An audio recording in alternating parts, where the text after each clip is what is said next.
আসসালামু আলাইকুম, কেমন আছেন সবাই? আশা করি সবাই ভালো আছেন। আলহামদুলিল্লাহ আমিও ভালো আছি। দেখতে পারতেছেন মেহেদি পুকুরে জাল নিয়ে নেমে গেছে। আসলে মাছ ধরতেছে, অনেকক্ষণ ধরে চেষ্টা করতেছে, মাছ পাচ্ছে না। আমার ভাসুরও ছিল, দুজন মিলে চাচা ভাতিজি মিলে অনেক চেষ্টা করছে।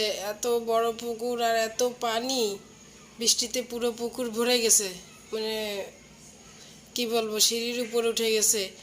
যে ডাঙা বলি বা যে কুল, সে কুলের সমান সমান পানি উঠে গেছে। এই জন্য মাছ আছে অনেক, কিন্তু পানিতে পাচ্ছে না, এত পানিতে মাছ ধরা পড়তেছে না।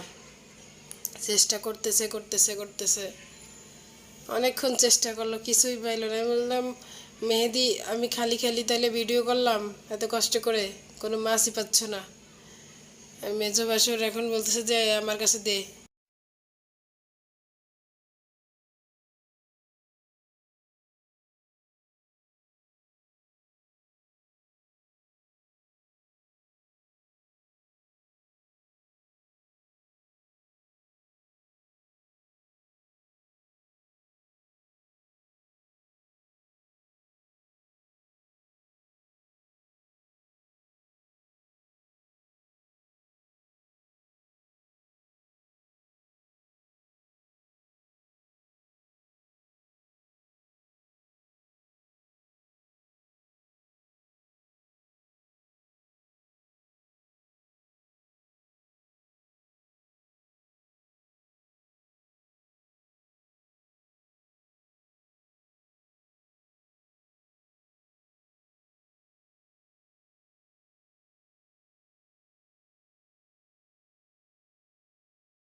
আমার ভাসুর মাছ ধরতে ধরতে ক্লান্ত হয়ে গেছে।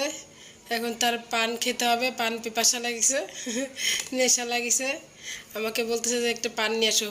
আমি একটা পান খেয়ে নি, দেখি মাছ পাই কিনা। পান খেয়ে তারপরে ধরতে যাই।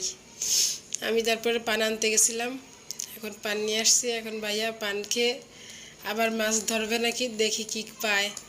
এবার থলে নিয়ে আসতে বলছে, দেখি পায় কিনা মাছ। থলেই সানজিৎ থলে নিয়ে আসছে। এখন ও নামবে, মেহেদি আর ও পানিতে সাঁতার কাটতেছে। আর পুকুরের কি বলে, ঝাইল না কি জানে, ওইগুলো উঠাচ্ছে যাতে জালে বেঁধে না যায়। এই জন্য আর মাঝে মাঝে দুষ্টুমি করছে, বলছে ভালো মা একটু ভিডিও করো। ওরা অবশ্য আমাকে চাচি আম্মা বলে না, কাকিও বলে না, ওরা ভালো মা বলে আমাকে।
অবশেষে অনেক জোরাজুরি করার পরে ঘন্টার পর ঘন্টার মাছ জাল বাইতে বাইতে অবশেষে একটা মাছ আর কিছু ছোট ছোট মাছ পাওয়া গেছে। অবশ্যই এটা মেহেদি ধরা নিয়ে আমার ভাসুরি ধরছে। ভাসুর এই মাছটা ধরার জন্য একদম পুকুরের ভিতরে ঝাঁপ দিয়ে পড়ছে। আসলে মাছটা যখন ধরা পড়েছে তখন আমি কাছে ছিলাম না, দেখতেও পাইনি কিভাবে ধরছে। পরে ধরে এনে ডাকতেছে যে কাকি এদিকে আসেন, মেহেদি রাখতেছিল।